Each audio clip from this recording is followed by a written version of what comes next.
So sa video ito ay pag-uusapan natin at igagay ko kayo on how to transfer money from Maribang PH or formerly known as CBanks to RCBC Savings Account.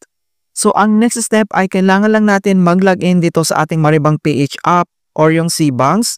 So since activated na yung ating biometric, itap mo lang yung fingerprint mo dito sa mobile screen para ma-access natin agad. So ang next step, dito lang sa ating Maribang PH profile homepage and then isilik mo lang dito yung transfer.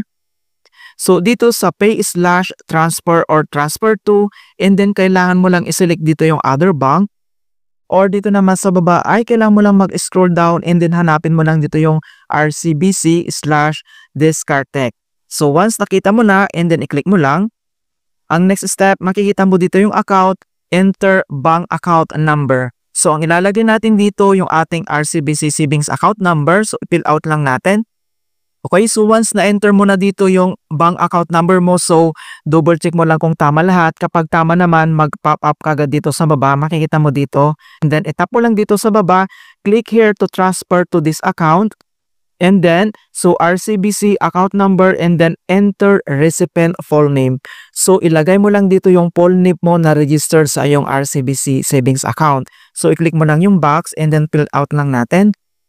Once na-enter mo na dito yung recipient full name, so dito lang sa baba ay makikita mo dito yung next. Itap mo lang.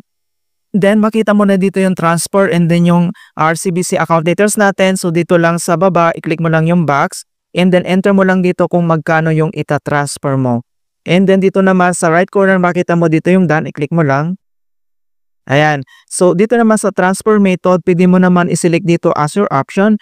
So, since nagbibigay ng pre-transfer si CBank, so gagamitin natin ito yung InstaPay, yung pag-transfer method natin. And then, i-click mo lang dito sa baba yung confirm. And then, kapag okay na, so dito lang sa baba, itap mo lang dito yung next. And then, itap mo lang dito yung confirm.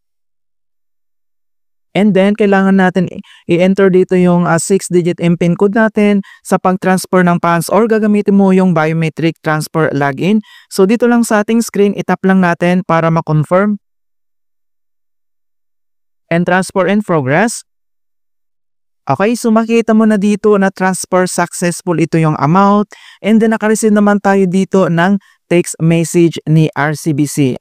Ayan, so makita mo na dito na remittance amounting this amount para sa ating Maribang PH galing doon. Ayan, so makikita mo kaagad dito magno-notify.